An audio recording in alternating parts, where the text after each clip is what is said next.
Bienvenue dans cette nouvelle exploration. Aujourd'hui, on va plonger dans un document qui a littéralement redéfini la manière dont toute une culture s'exprime sur le papier. Mhm, c'est exactement ça. Et pour situer ceux qui nous écoutent, il s'agit d'un texte officiel d'à peine 7 pages. C'est daté du 1er janvier 2017 et c'est publié par l'Académie créole haïtien, c'est-à-dire l'Académie du créole haïtien. Le titre exact, c'est la première résolution sur l'orthographe de la langue créole haïtienne. Cette page qui passe très lourd, oui. Ouais, parce qu'à première vue, on pourrait se dire, bon, c'est juste un simple guide de grammaire, quoi, un fascicule un peu technique ou un manuel administratif. Mais quand on creuse un peu, on s'aperçoit que c'est infiniment plus profond que ça. Absolument. L'orthographe, c'est pas qu'une simple question de lettres posées dans le bon ordre sur une page blanche. C'est le véritable ADN d'une culture. C'est la façon dont une nation décide, consciemment, de capturer sa propre voix, pour l'éternité, tu vois, et de la transmettre aux générations futures. Bon, décortiquons ça. Comment on en est arrivé à ce texte spécifique et pourquoi sa publication est un événement aussi monumental? Alors, il faut bien comprendre que ce document ne surgit pas de nulle part. C'est vraiment l'aboutissement d'un processus historique qui s'est étalé sur des décennies. C'est un cheminement extrêmement long et complexe. Et pour en saisir toute la portée, il est nécessaire de remonter à la fameuse réforme Bénat. La réforme de Joseph Sebena, c'est bien ça? Tout à fait. Cette réforme a été officialisée par une loi fondatrice, celle du 18 septembre 1979. Et c'est un moment charnière, vraiment charnière, car c'est cette loi historique qui a officiellement introduit le créole haïtien comme langue d'enseignement. Et comme matière à part entière dans le système éducatif du pays, non. C'est ça. Jusque-là, le système scolaire fonctionnait avec ses propres barrières linguistiques. L'article 3 de cette loi de 1979 donnait une mission très claire au département de l'éducation nationale qui était d'expérimenter une graphie officielle pour le créole. D'accord. Mais ce qui est fascinant ici, c'est la durée de cette phase dite d'expérimentation. Le texte de loi initial prévoyait une période de test de 4 ans avant d'arriver à une adoption définitive. Mais dans les faits, la réalité du terrain et les complexités institutionnelles ont fait que cette période d'attente a duré plus de 35 ans. Attends, plus de 35 ans d'attente pour une validation officielle? C'est... C'est tout simplement vertigineux quand on prend le temps d'y réfléchir. Oui, c'est fou. Ça signifie concrètement que tes générations entières d'élèves ont traversé l'intégralité du système scolaire, de la maternelle jusqu'à l'université, pendant que l'orthographe officielle de leur langue maternelle était techniquement toujours considérée comme une expérimentation aux yeux de la loi. C'est exactement ce que ça veut dire. Il y a de quoi s'arrêter une seconde sur cette idée. Des millions de personnes ont appris à lire et à écrire dans un système qui se cherchait encore officiellement.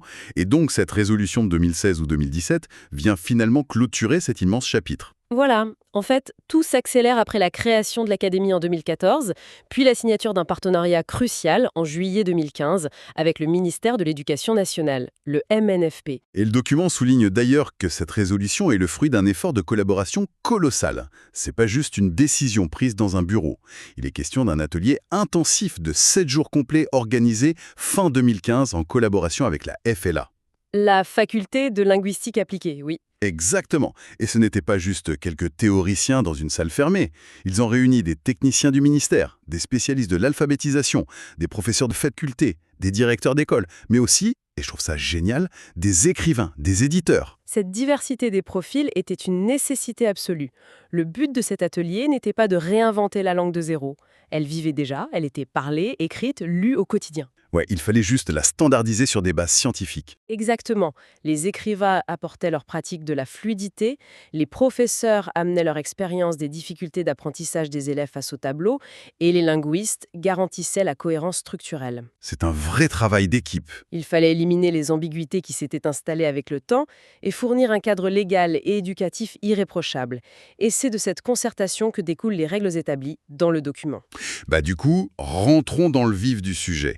La première décision majeure, la disposition numéro 1, concerne le socle même de la langue, l'alphabet.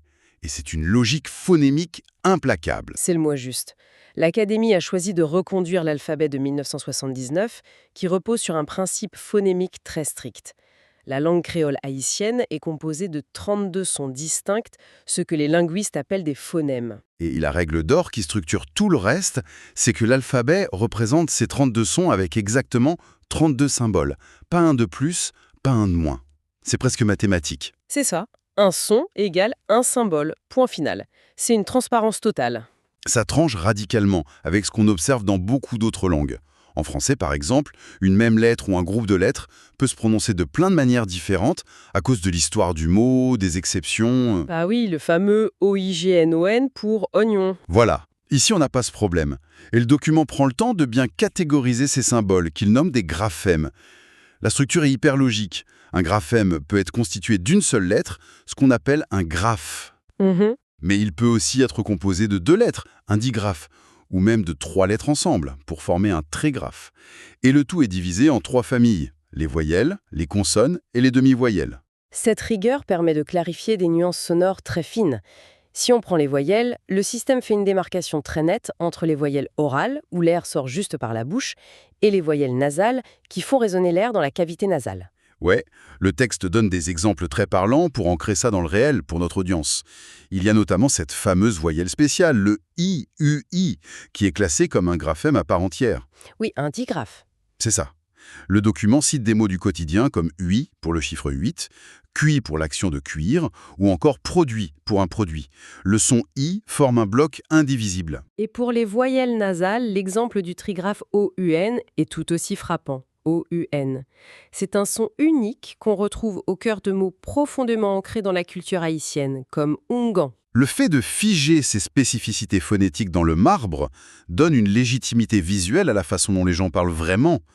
Et puisqu'on parle de la réalité de la langue parlée, c'est là que ça devient vraiment intéressant. On arrive à la disposition numéro 2, sur les formes courtes. Ah oui, la mécanique de l'oralité. Le créole haïtien est par nature une langue extrêmement fluide et rythmée.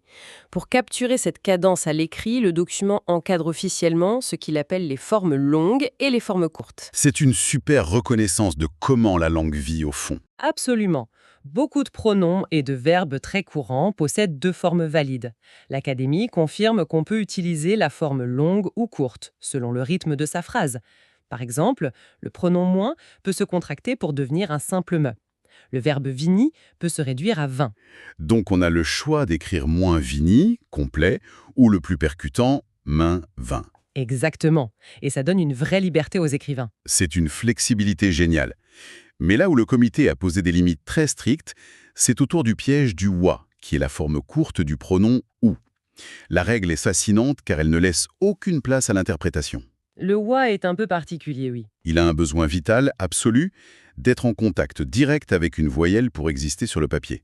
Que la voyelle soit juste avant lui ou juste après lui, il lui faut sa voisine. Sinon, le wa est interdit et on doit obligatoirement utiliser la forme longue. Cette intransigeance a une raison purement phonologique. Elle empêche la formation de groupes de consonnes imprononçables qui briseraient la musicalité de la langue. Mais surtout, ça joue un rôle crucial dans la préservation du sens. Pour éviter les contresens majeurs. Voilà. Forcer un raccourci pourrait changer la signification entière d'une phrase et perdre le lecteur. Le document illustre ce danger de manière parfaite. Il met en parallèle 2 phrases toutes simples. La première, c'est « ce pas ouais ». Et la deuxième, c'est « ce pas ou ». Un excellent exemple. À l'oral, la différence sonore peut paraître infime si on n'est pas habitué. Mais le sens est radicalement opposé. Ce pas ouais, avec le ouais en forme courte, signifie « c'est pour toi » ou « c'est à toi ». Ça exprime une possession. Alors que ce pas ou, avec la forme longue, ça signifie « ce n'est pas toi », la négation d'une identité. C'est fou, hein? Une seule lettre de différence sur le papier et on passe d'offrir un objet à exclure une personne. On comprend tout de suite mieux pourquoi ils ont débattu pendant 7 jours pour verrouiller ces règles. L'orthographe est vraiment le garant du sens. C'est indéniable. Et cette réflexion sur le visuel des mots nous amène à la disposition numéro 3, qui est un de mes passages préférés. Ça concerne la typographie. Ah, l'adieu aux apostrophes et aux traits d'union. Ça, j'ai trouvé ça étonnant. Quand on utilise ces fameuses formes courtes, comme le me ou le we, ça pose un défi visuel. Comment on indique le lien entre cette lettre isolée et le reste de la phrase ? Dans beaucoup de langues occidentales, on aurait mis une apostrophe. Comme en français, j'apostrophe. Exactement. Mais l'Académie a pris une direction totalement différente. La règle stipule qu'il ne faut utiliser ni apostrophe ni trait d'union pour coller ces formes courtes aux autres mots. Le texte est limpide là-dessus. Face à des formes courtes comme M, oui, elle, non ou i, on ne doit jamais les lier artificiellement. On laisse simplement un espace vide. C'est ça. L'espace blanc devient l'outil principal. Donc, au lieu d'une apostrophe pour accrocher le me à la particule ap, on écrit M, espace, ap, espace, vini. Ce qui donne M, ap, vini. La phrase respire. Visuellement, c'est très épuré. Le créole refuse vraiment de calquer les habitudes de contraction d'autres langues. Si on relie ça à la situation dans son ensemble, c'est une véritable déclaration d'émancipation linguistique. Historiquement, l'apostrophe signale qu'une lettre a été supprimée ou avalée. Mais ici, la philosophie, c'est que la forme courte n'est pas un mot amputé. C'est une unité autonome. Elle a le droit d'exister par elle-même, avec son espace autour. Exactement. Le créole affirme qu'il possède sa propre mécanique visuelle.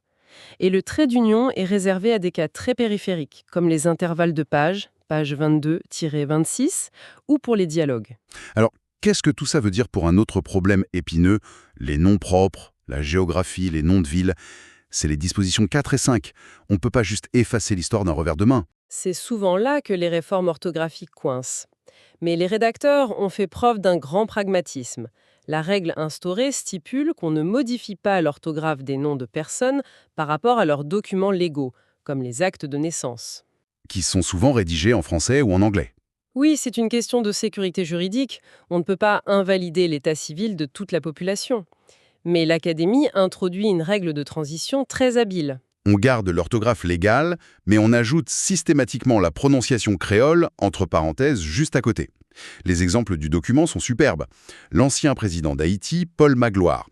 On écrit Paul Magloire classiquement, suivi entre parenthèses de Paul Magua, écrit avec la règle des 32 phonèmes. Et ça s'applique aussi à la géographie. L'avenue John Brown garde son nom d'origine, mais on y accole John Brown entre parenthèses. Avoue que lire John Brown avec la phonétique créole stricte, ça donne le sourire, c'est génial. C'est une solution très élégante pour respecter l'héritage légal tout en affirmant la réalité auditive. Et cette transcription phonétique met en lumière la disposition numéro 6, la fameuse règle du R et du W. C'est un peu un conflit de territoire entre ces deux-là, non? Tout à fait. La dynamique entre la consonne R et la demi-voyelle W est l'une des signatures sonores les plus intéressantes du créole haïtien. Il y a une règle très ferme. Devant certaines voyelles dites rondes, le O fermé, le O ouvert, le ON nasal et le OU, la consonne R ne peut tout simplement pas se maintenir. Elle dégage. Elle disparaît complètement de la graphie pour laisser sa place au W. Le document insiste bien, un R et un W ne se retrouveront jamais collés l'un à l'autre dans un même mot. Les exemples sont frappants. Le prénom Robert se transforme en Woubert. Le mot roche s'écrit wosh. C'est la loi du moindre effort articulatoire qui devient la norme officielle. Et cette recherche d'efficacité nous amène à la question des accents. La disposition numéro 7. Le pouvoir de l'unique accent.